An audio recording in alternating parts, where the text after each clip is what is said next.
Uma campanha publicitária, há algum tempo atrás, veiculou a seguinte mensagem: a mesma velocidade que emociona é aquela que mata. De fato, o que essa campanha queria é mostrar que nós devemos respeitar os limites de velocidade. Enquanto dirigimos, existem várias placas que apontam para nós esse limite, um limite de segurança. Aqui, por exemplo, nós temos uma placa dizendo não fumar, cuidado. Essa advertência ela está aqui porque ela intenciona nos proteger. De fato, as leis existem para isso, para a proteção humana. No programa Bíblia Fácil de hoje, nós iremos aprender sobre a lei de Deus. Iremos descobrir de que esta lei é uma cerca que Deus coloca ao nosso redor para nos proteger. Está começando o programa de hoje.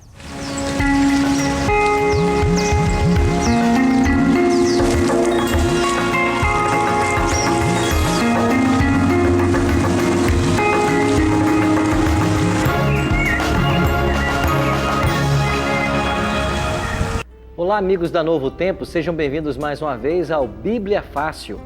Como eu sempre digo, o seu programa semanal de estudo da Bíblia. Esse programa tem uma preocupação, trazer de volta às pessoas a palavra de Deus e na leitura de vários livros da Bíblia, compreender a vontade de Deus para a nossa vida.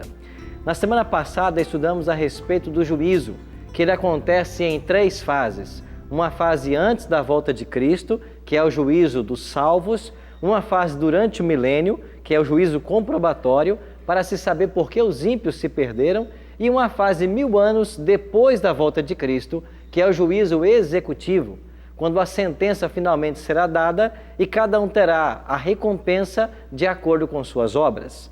No estudo da semana passada, nós aprendemos de que o tribunal celestial, quando ele se assentar, haverá uma norma para julgar todas as pessoas. E essa norma é a lei da liberdade de Tiago 2, verso 12.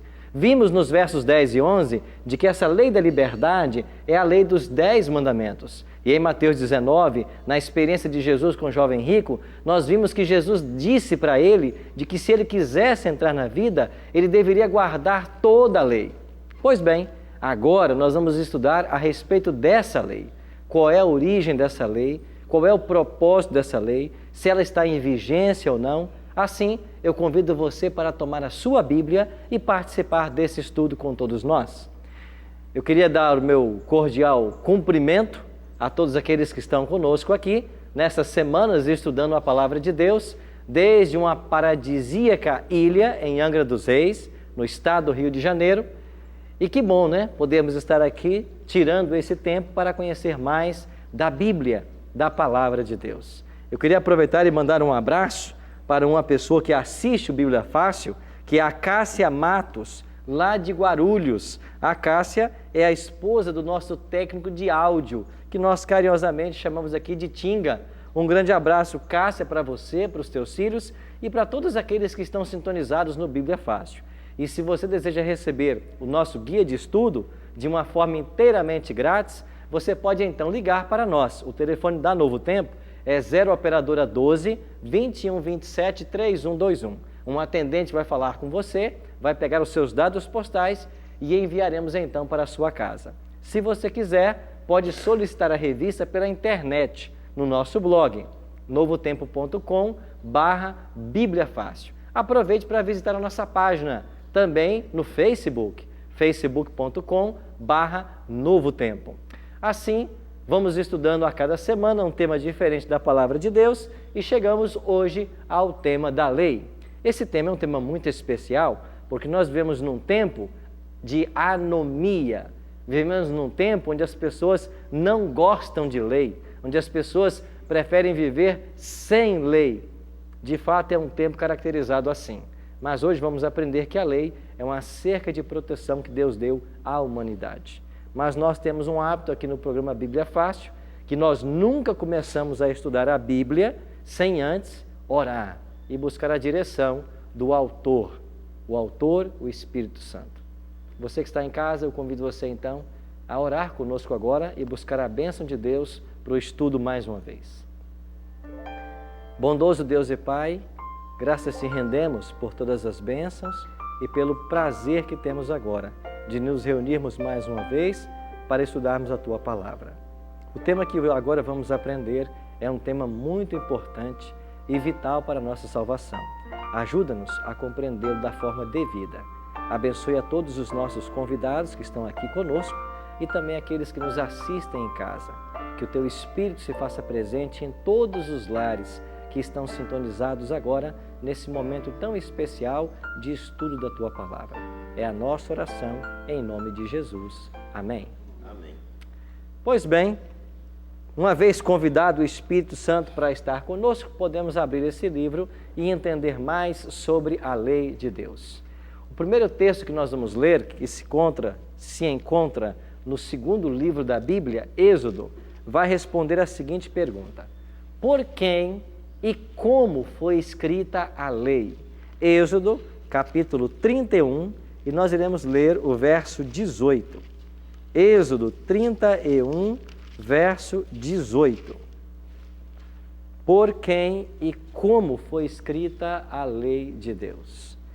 Então diz a palavra de Deus: e tendo acabado de falar com ele no monte Sinai, deu a Moisés as 2 tábuas do testemunho, tábuas de pedra escritas, de que forma? Pelo dedo de Deus.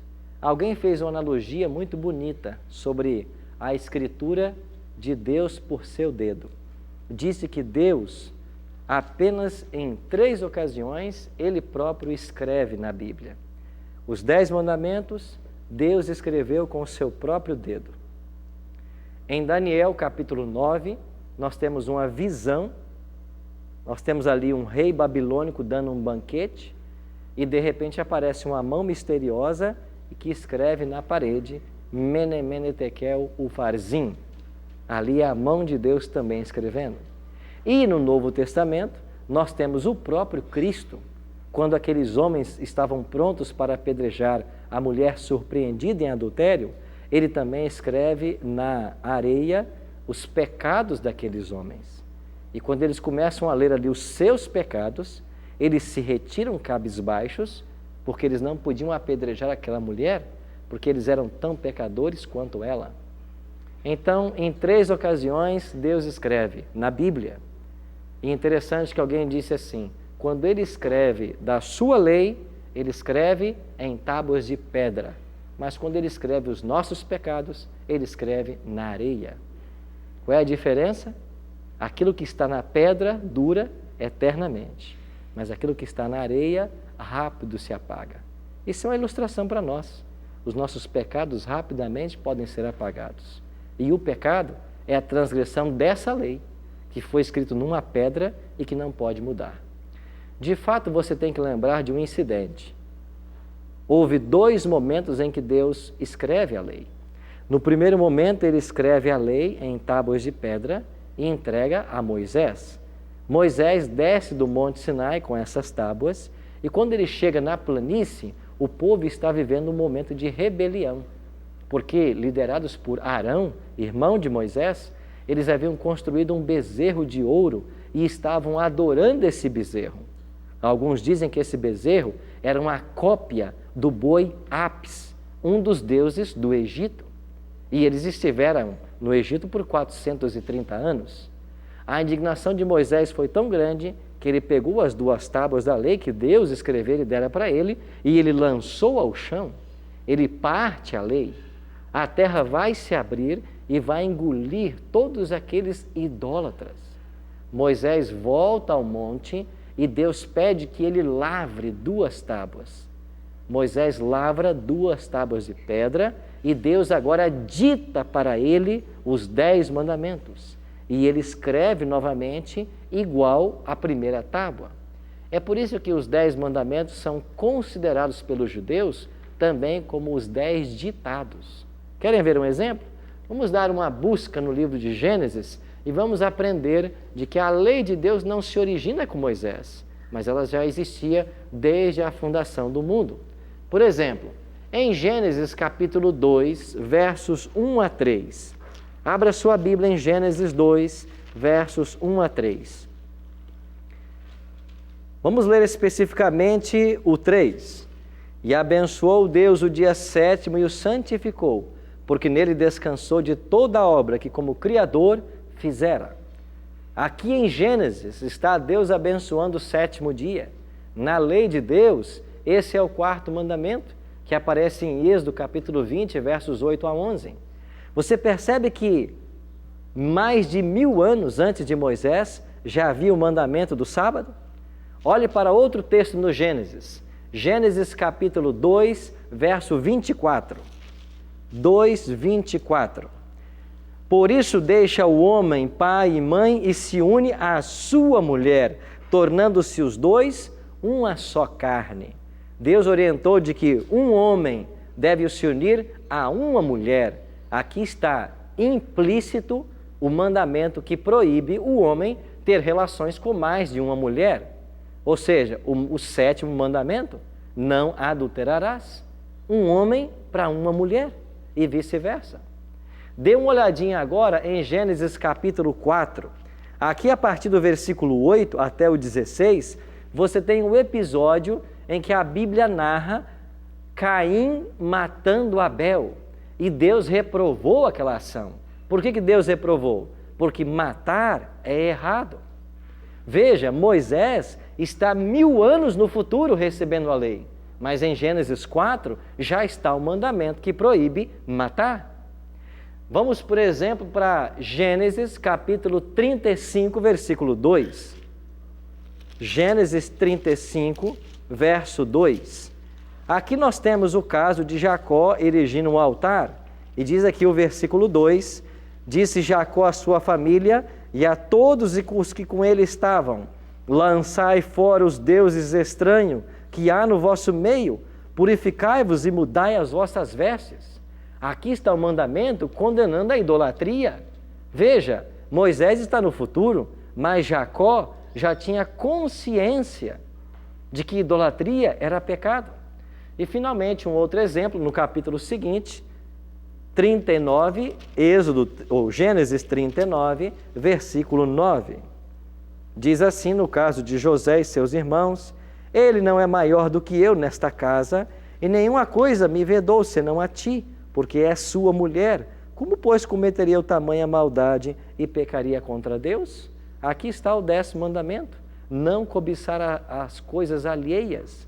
E José disse para a esposa do seu patrão, eu não posso ficar com você, porque o seu esposo me confiou tudo aqui, menos você que é a esposa dele. Como eu vou cobiçar uma coisa que não é minha? Como eu vou pecar contra Deus? Você está entendendo que nós estamos falando de um tempo anterior a Moisés, e aqui já estão vários mandamentos? Esses textos nos provam de que a ideia de que a lei de Deus surgiu com Moisés, ela é uma ideia errônea.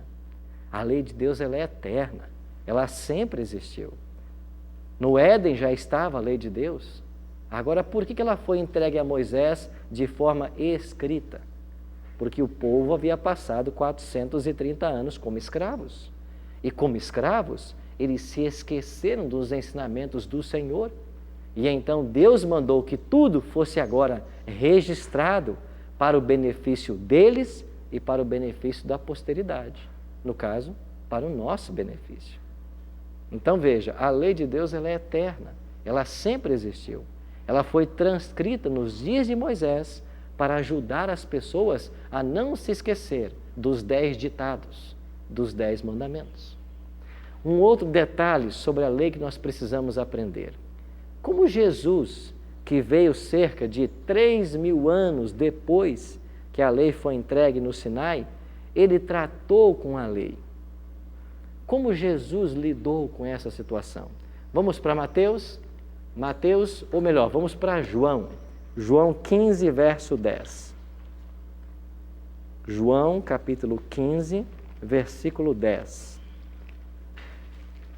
Assim disse Cristo, Evangelho de São João, capítulo 15, verso 10.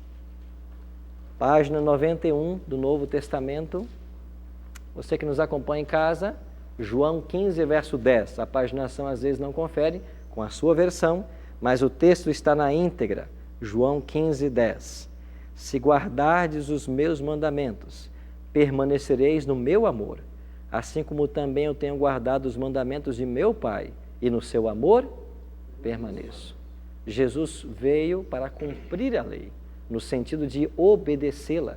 E ele disse, eu guardo os mandamentos de meu Pai. E se vocês guardarem os mandamentos, vocês permanecem no meu amor. Ou seja, Jesus não disse que a lei tinha sido cancelada. Nós lemos aqui, algumas semanas atrás, o texto de Mateus 5, 17 e 18, quando Cristo disse, passará os céus e a terra, mas as minhas palavras jamais passarão, nem um i ou um tio da lei vai ser alterado, até que tudo se cumpra.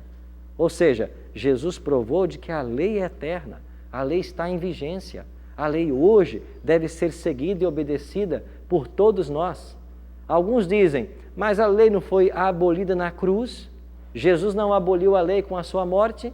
E eu acabei de citar o texto de Mateus, onde Jesus diz que não, que passará os céus e a terra, mas a palavra dele jamais passaria.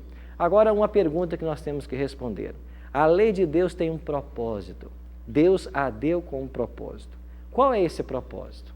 Vamos ver em Romanos, vai um pouquinho para frente aí, o apóstolo Paulo escrevendo aos Romanos, no capítulo 7, na página 128 do Novo Testamento, Romanos capítulo 7, verso 7, página 128.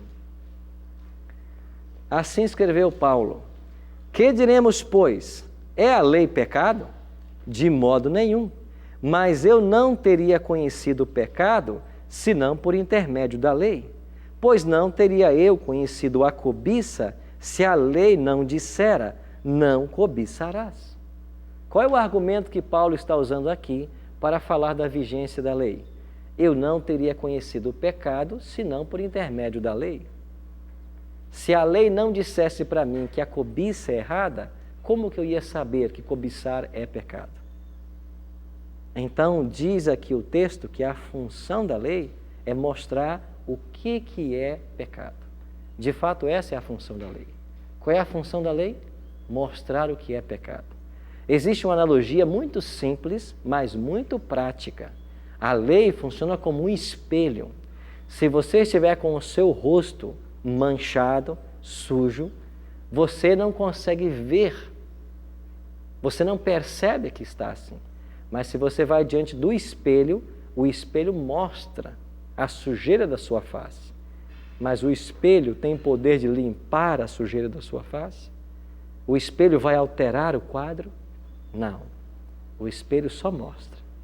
A água tem que vir para limpar. A lei é assim.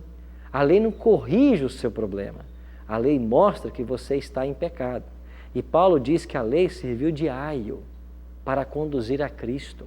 Aio é uma expressão pedagógica. Era um empregado da casa judaica que pegava as crianças pequenas e levava para a sinagoga, levava para a escola. Aio era aquele que conduzia até a escola. Paulo diz assim, a lei nos serviu de aio. A lei nos mostra o pecado e nos leva a Cristo. E é Cristo quem tem o poder de salvar. A lei não salva ninguém. A obediência à lei não salva ninguém. Porque se a obediência à lei salvasse, nós seríamos salvos pelas obras. Nós já aprendemos aqui que o único que salva quem é? É Jesus. Mas qual é a evidência de que alguém foi salvo por Cristo? A obediência à lei. Então, a obediência à lei não é um caminho para a salvação, mas é um termômetro que indica quem está salvo e quem não está. Alguém que vive na quebra da lei é porque ele não se encontrou com Cristo ainda. Vocês estão entendendo? Aquele que vive quebrando a lei, ele não teve uma experiência com Jesus ainda. Por isso ele quebra a lei. Mas se ele se encontrar com Cristo, se ele aceitar Jesus no coração, ele vai passar a viver uma vida de obediência. Agora percebam vocês como algumas pessoas que pregam contra a lei argumentam, dizendo assim, eu não preciso guardar a lei, porque eu estou debaixo da graça. Interessante. Estar debaixo da graça me isenta de guardar a lei? Quer dizer então que eu estando debaixo da graça, eu posso trair a minha esposa? Eu, por estar debaixo da graça, posso matar?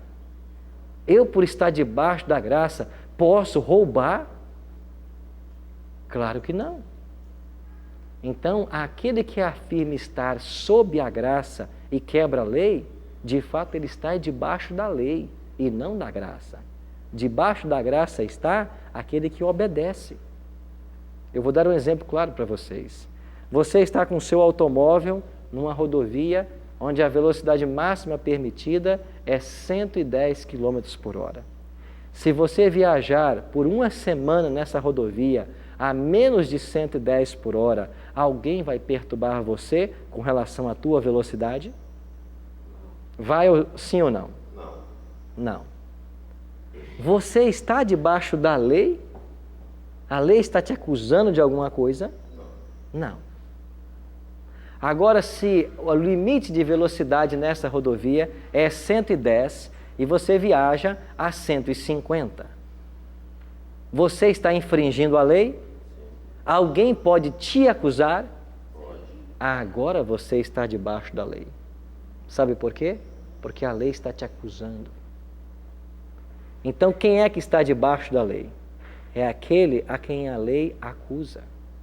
Aquele que guarda os mandamentos está debaixo da lei? Não. Ele está debaixo da graça. Debaixo da lei está aquele que quebra os mandamentos, porque a lei o acusa. Você está entendendo como muitos aí estão pregando contra a lei de Deus sem qualquer sustentação teológica e racional? Existem pessoas por aí pregando que você está debaixo da graça, que não precisa mais da lei. Que Cristo é esse que te libertou para a desobediência? Que Cristo é esse que te salvou para que você viva em pecado? Esse não é o Cristo que eu conheço. Esse não é o Cristo que a Bíblia prega.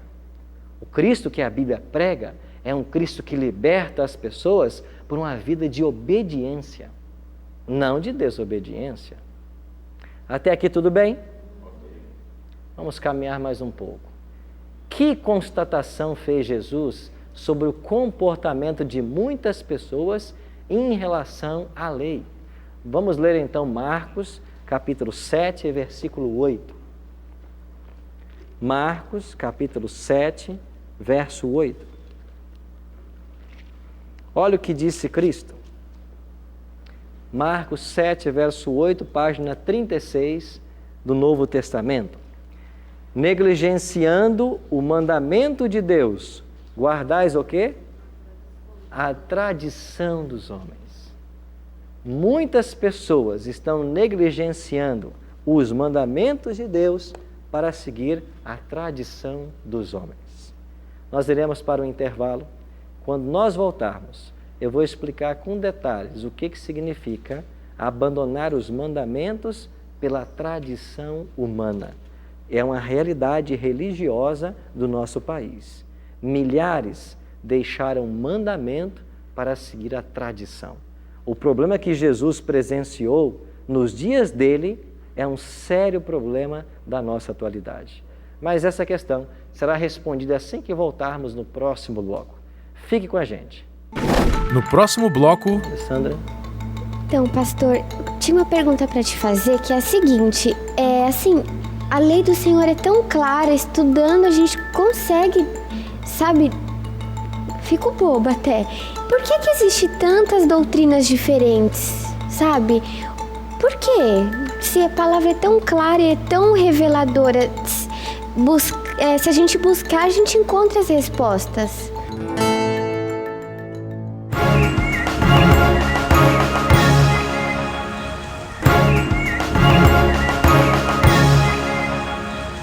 Ok, amigos da Novo Tempo, estamos de volta com Bíblia Fácil para o nosso segundo e último bloco do estudo que estamos fazendo sobre a lei. Vimos no primeiro bloco que a lei é tão eterna quanto o próprio Deus. Antes mesmo que ela fosse transcrita para Moisés no Monte Sinai, ela já existia. E nós lemos aqui pelo menos 4 exemplos dos mandamentos já citados no Gênesis. Terminamos o nosso primeiro bloco falando sobre a tradição humana. Jesus Cristo, em Mateus, ele havia dito, e também em Marcos, de que muitos nos seus dias estavam deixando o mandamento para seguir a tradição. E eu disse que esse é um problema do brasileiro. De fato, esse é um problema da nossa realidade. Muitas pessoas estão abandonando os mandamentos para seguir tradições. Nós vivemos num país tremendamente religioso. Isso é muito positivo, mas ao mesmo tempo que o nosso Brasil é um país muito religioso, a gente percebe que muitas pessoas são apegadas a tradições e nós nos esquecemos da palavra de Deus. Jesus nos advertiu contra isso. Que tradições são essas? Qualquer tradição que se interponha à Bíblia Sagrada deve ser rejeitada. Jesus até falou, e eu quero mencionar esse texto para vocês, em João 14, verso 15. Se me amais, guardareis os meus mandamentos. Eu obedeço à lei, eu guardo os mandamentos por amor a Jesus. Agora, há tradições que combatem contra os mandamentos. Deixa eu dar, quem sabe, 1 ou 2 exemplos para vocês, para clarificar essa ideia. A palavra de Deus nos diz no primeiro mandamento, e você vai ter os mandamentos de uma forma compacta, em Êxodo capítulo 20, versos 3 a 17, e Deuteronômio capítulo 5, a partir do verso 5. O primeiro mandamento da lei diz assim: não terás outros deuses diante de mim. Você não pode ter outro Deus diante do Deus verdadeiro. Mas o nosso país tem a cultura de se adorar a santos. Veja, Pedro, Paulo, João, Tiago foram santos homens. A Bíblia testifica disso. Mas a Bíblia também ensina de que esses santos homens, eles morreram. E como nós vimos no estudo passado aí, nós aprendemos que quem morre está dormindo e só vai ser despertado quando Cristo voltar para receber a recompensa. Então eu não posso adorar a esses santos, porque eles não têm consciência. Eles não podem nos ajudar. Pelo contrário, eu estou substituindo a adoração exclusiva que é a Deus. Ora, muito mais do que um desses homens, vamos falar de um anjo que nunca pecou? E se nós adorássemos um anjo, teria problema? Claro que também tem. Você tem no próprio Apocalipse um exemplo claro disso. Quando João, ele foi adorar ao anjo no capítulo 19, a partir do versículo 9 e 10 ali, ele se prostra para adorar o anjo e o anjo diz assim: João, não me adore, não faças isso. Eu sou um conservo teu, eu sou servo como você. Adora a Deus. Ora, se um anjo rejeitou a adoração e disse que somente Deus pode ser adorado, como que nós podemos querer adorar seres humanos que viveram por essa terra? Nós não podemos, mas é uma tradição do nosso país. Mas eu não posso ficar do lado da tradição. Eu vou dar um outro exemplo. Se você quiser ir cultuar em alguma igreja, em qualquer região desse país, você quer escolher um dia específico de culto para ir à igreja, em que dia você tem que ir? Você tem que ir no domingo, porque é no domingo que as igrejas vão abrir as portas. Tradicionalmente, sim. Agora, por que as igrejas todas estão cultuando no domingo, sendo que não há nenhuma orientação na Bíblia para se adorar a Deus no domingo? Mas nós temos mais de 100 textos na Bíblia, 100 versículos, que falam sobre a santidade do sábado e o sábado como um dia de repouso. Você percebe que as pessoas estão trocando o mandamento pela tradição, porque o domingo é puramente uma questão de tradição. Paula. Pastor, gostaria que o senhor explicasse um pouquinho para mim onde que surgiu o domingo. Pelo pouco que eu pesquisei, foi, não querendo criar polêmica, mas pelo pouco que eu estudei, foi a Igreja Católica que alguém de lá de dentro foi inspirado até então pelo Espírito Santo, até então foi isso que eu vi na internet, e achou então que o domingo seria melhor, ao invés de sábado. Mas eles mesmo sabem que o sábado é o dia do Senhor, que inclusive saiu também na mídia que o padre, não me lembro agora, recordo o nome dele, que ele reconhece o sábado como o dia do Senhor. E ele é o padre da Igreja Católica.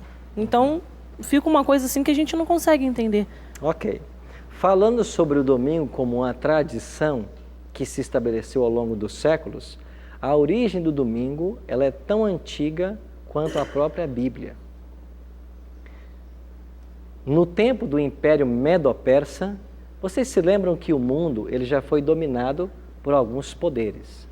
Quem sabe o Egito foi um dos primeiros poderes a conseguir a hegemonia mundial, a dominar o mundo inteiro. Depois do Egito veio a Assíria, depois veio a Babilônia, depois veio a Medo-Pérsia. A Medo-Pérsia foi um império que dominou o mundo do ano 539 a.C. até o ano 331. No ano 331, a Grécia dominou o mundo. Dominou até o ano 168, quando apareceram os romanos. Os romanos venceram os gregos e Cristo nasceu e morreu sob a jurisdição romana.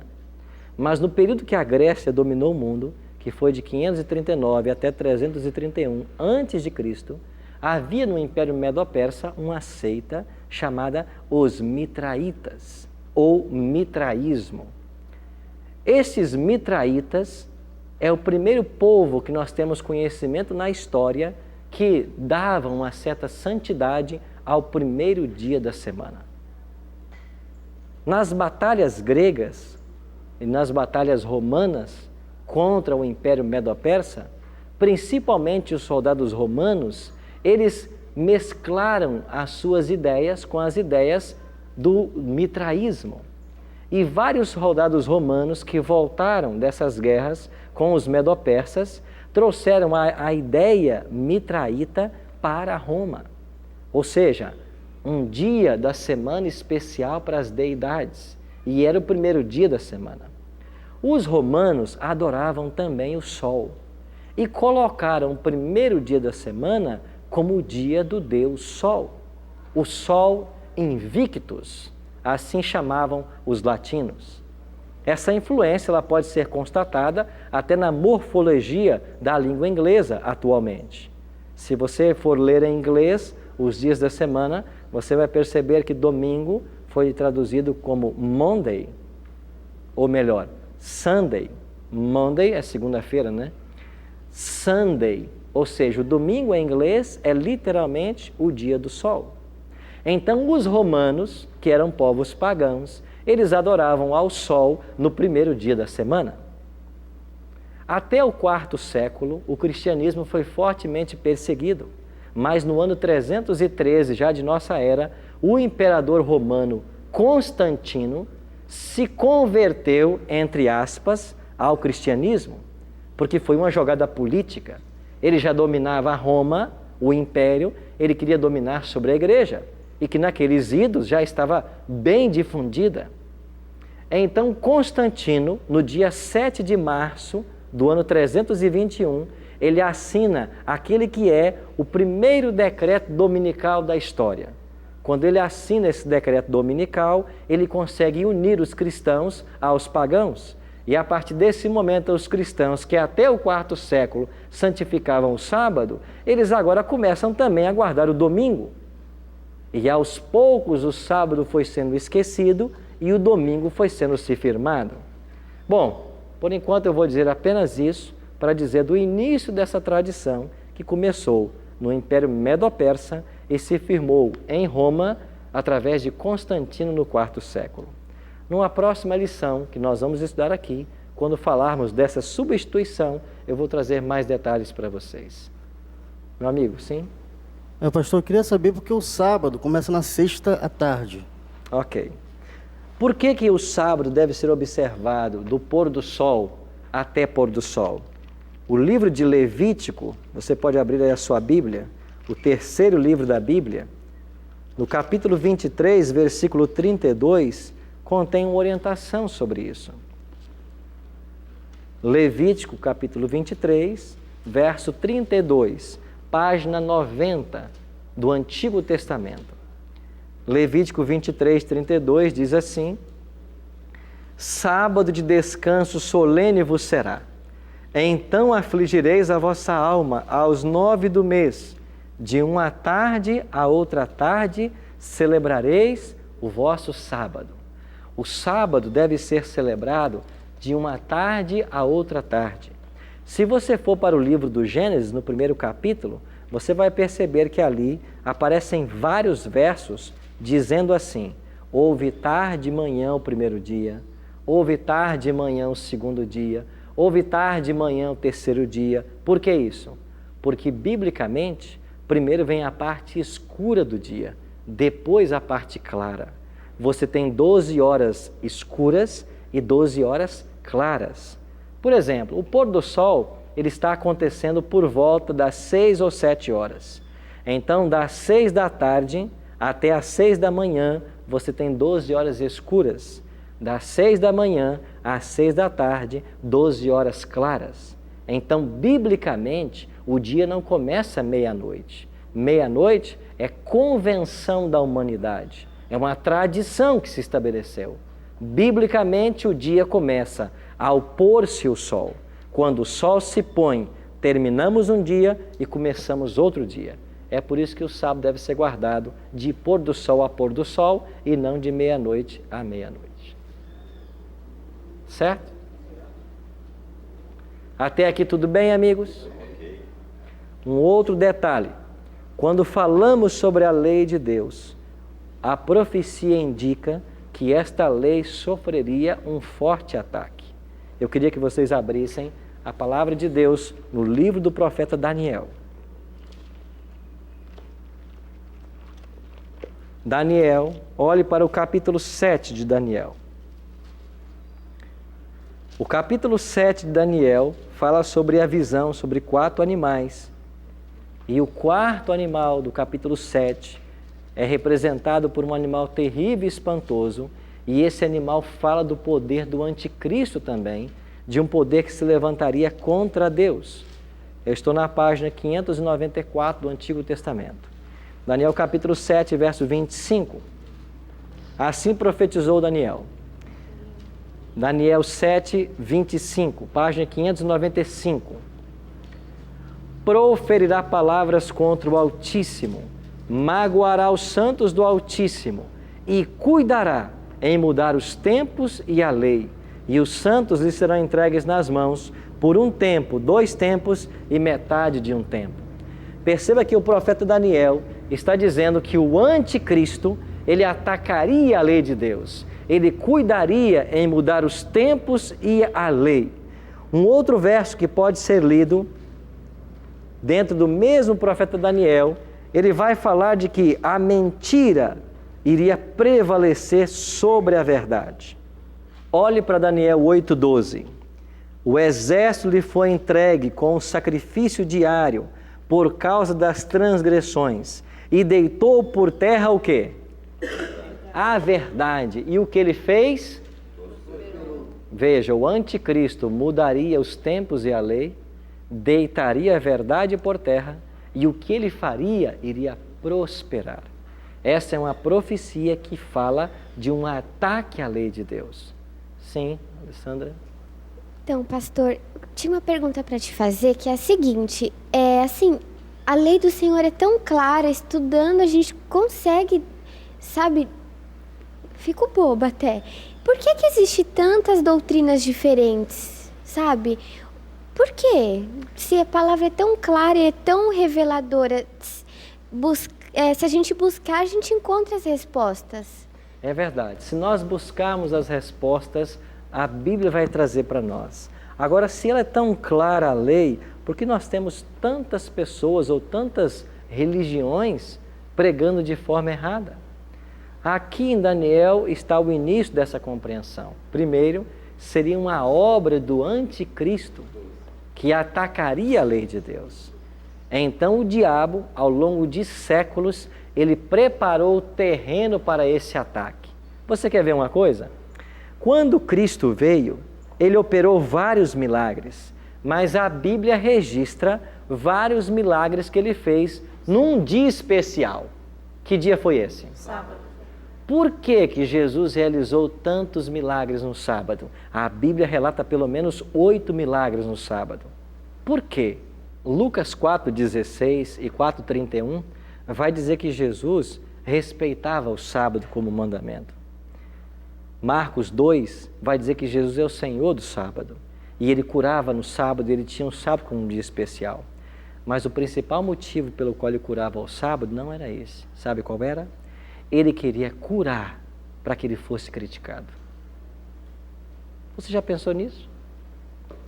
Jesus queria curar no sábado, para que as pessoas vissem ele curando e indagassem a ele o porquê de estar fazendo tal obra no sábado. Nos dias que Cristo veio, os religiosos da época, detentores da lei, os judeus, eles diziam que guardavam toda a lei, mas o diabo, levando a efeito essa profecia de Daniel, conduziu esse povo para um outro extremo da lei. Para vocês terem uma ideia, por exemplo, com relação ao sábado, os judeus tinham 613 leis comentando os 10 mandamentos. E sobre o sábado, haviam vários critérios que eles pregavam. Por exemplo, você não pode carregar um peso no sábado, porque isso é obra. Quando Jesus curou aquele homem aleijado e este tomou a sua esteira e foi para casa, eles disseram que ele estava pecando por carregar a sua esteira. Não podia andar mais de 1 milha, né, pastor? Não podia caminhar mais de 1 milha. Não podia tomar uma fruta do pé e comer, porque você estava fazendo a colheita. E quando os discípulos colheram espigas, eles disseram que eles estavam em pecado. Nada podia ser feito no sábado, tudo era pecado. E algumas pessoas, quando leem a Bíblia e veem isso, dizem assim: está vendo aí porque eu não guardo o sábado? Porque tudo é pecado no sábado. Entendam, esta era a visão do judeu. Não é a visão de Cristo, não é a visão bíblica, é a visão do judeu. Aí Cristo curava no sábado para levantar a discussão. Os judeus vinham reclamar com ele e ele explicava o real sentido do sábado. Estão entendendo? Por exemplo, quando Jesus colheu espigas com os discípulos, porque eles estavam com fome, disseram: os teus discípulos estão trabalhando. Aí Jesus disse assim: o que acontece com vocês? O sábado é um dia de se fazer o bem ou não? Eu estou curando, fazendo milagres e vocês estão me criticando. Mas deixa eu perguntar para você, se o teu boi cai no buraco porque é sábado, você não tira do buraco? O judeu, quando um boi caía no buraco, ele tirava ou não no sábado? Tirava. Sabe por quê? Porque isso representava um prejuízo financeiro. Ele tirava. Aí Jesus disse assim: quando o teu boi cai no buraco, você não vai lá e salva a vida dele? E por que é que eu estou errado em curar esse homem que há 42 anos não anda? Você está entendendo por que Jesus levantou essa questão? Porque ele curou tanto no sábado? Porque ele queria trazer o assunto à tona, porque ele queria mostrar o verdadeiro sentido do sábado, porque ele queria que as pessoas entendessem de que a tradição humana estava anulando o mandamento. E foi por isso que Jesus curou tanto aos sábados. E em cada cura, em cada discussão, Jesus trazia o real sentido da lei para aquelas pessoas. O problema hoje é que o anticristo está tendo sucesso, o diabo está tendo sucesso, porque ele já tem até pregadores, pastores, do lado dele pregando contra a lei, dizendo que o sábado não tem que ser guardado. Mas aonde está na Bíblia o verso que tira o sábado da lei? Aonde está na Bíblia um verso que diga que há santidade no domingo? Não existe tal verso. Então essa é a questão. O desafio nosso aqui, nesse programa, é sermos um programa que estuda a Bíblia. É isso que importa. Nós temos que voltar para a Bíblia, entender até onde vem a tradição e até onde é a vontade pura e clara de Deus. Eu não posso trocar o mandamento pela tradição humana. Existem tradições humanas que são boas. Qualquer tradição que não esteja contrária ao mandamento, eu não tenho problema em seguir essa tradição. Qualquer tradição que Deus não condene em sua palavra, nós não temos problema em segui-la. O problema está em seguir tradições que são contrárias ao mandamento de Deus. E eu pergunto, você que nos assiste agora, tem você sido um fiel cristão, uma fiel cristã que obedece à lei de Deus? Ou você percebeu hoje de que você está apegada ou apegado a tradições humanas? O que é mais importante? Pedro, em Atos, vai declarar: antes importa obedecer a Deus do que aos homens. Antes importa obedecer a Deus do que aos homens. Pense nisso enquanto ouviremos essa música e você vai ter a oportunidade de meditar e pensar: tenho eu obedecido à lei do Senhor como eu tenho na palavra? Existe algum mandamento que eu tenha ignorado sem saber, talvez? Mas a luz está chegando para você. Pense nisso enquanto ouviremos essa música.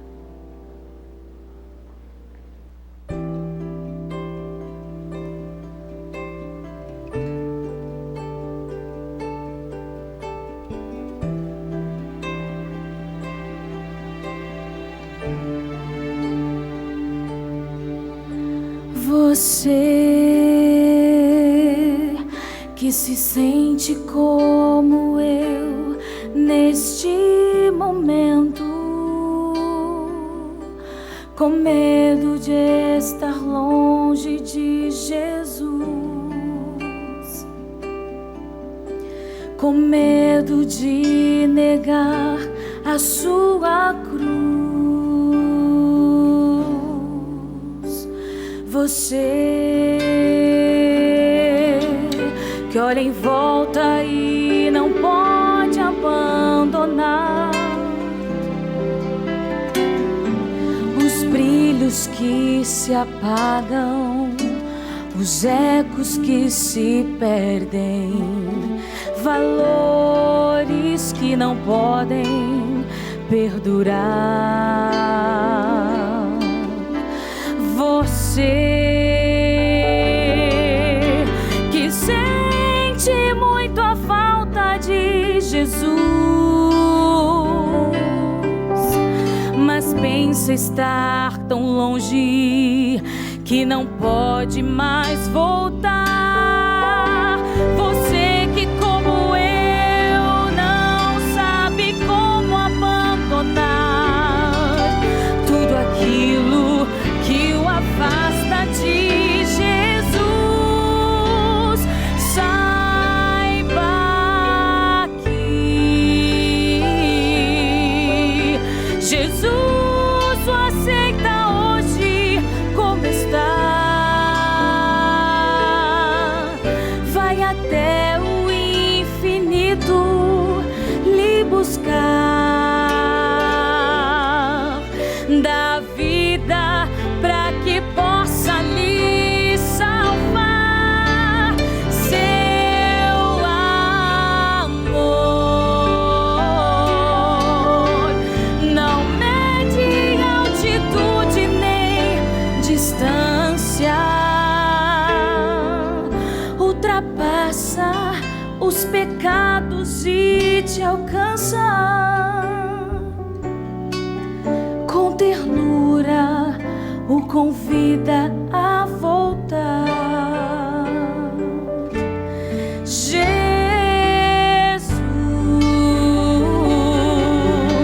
é a paz, é o amigo mais sincero. Com ele a vida sempre toma o rumo certo. Com ele as dores já não doem tanto assim. Jesus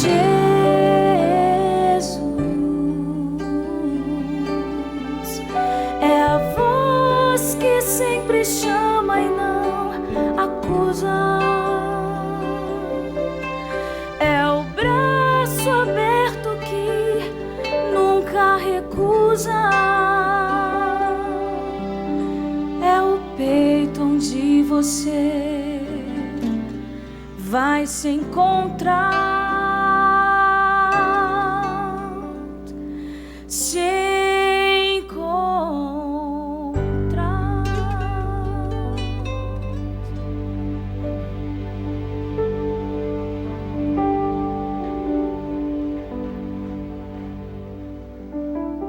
disse a música, Jesus é a voz que sempre chama e nunca acusa.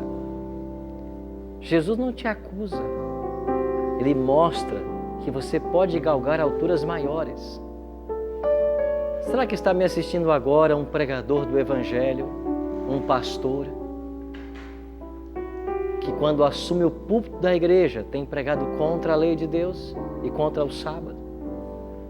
Jesus não te acusa agora, mas Ele te convida a você passar para um outro nível, a conhecer de forma mais profunda a sua lei, a tornar-se um observador dela, um representante dele para as pessoas. Você pode talvez sentir em teu coração um ódio contra a lei de Deus, talvez um ódio contra o sábado, mas a maior prova da veracidade dessa doutrina é que você está incomodado agora. Você está se sentindo incomodado com esse assunto. Esta é a maior prova de que existem alturas espirituais a serem galgadas. Existem conhecimentos a serem adquiridos. E como um judeu do tempo de Cristo, você tem que descer da tradição, do formalismo, para os pés de Cristo, entender o verdadeiro sentido da lei. Se me amais, disse Cristo, guardareis os meus mandamentos. É uma expressão de amor. É a expressão de um relacionamento. É assim que Deus quer. Vamos orar para que Deus nos abençoe e nos fortaleça nesse caminho. Bondoso Deus e Pai, graças te rendemos pelo estudo de agora, que nos revelou de que a Tua lei é uma cerca para proteger-nos do sofrimento, da miséria, das tristezas. Ajuda-nos a compreender o valor que tem essa lei. E através de um relacionamento íntimo e profundo com o Senhor, que nós possamos obedecê-la como expressão do nosso amor e da nossa gratidão por tudo que o Senhor fez e representa para nós. Dai-nos a Tua bênção e aqueles que nos assistem em casa, que a Tua mão poderosa os alcance nesta hora e que eles possam compreender a vontade de Deus para a vida deles. É a nossa oração, em nome e por amor de Jesus. Amém.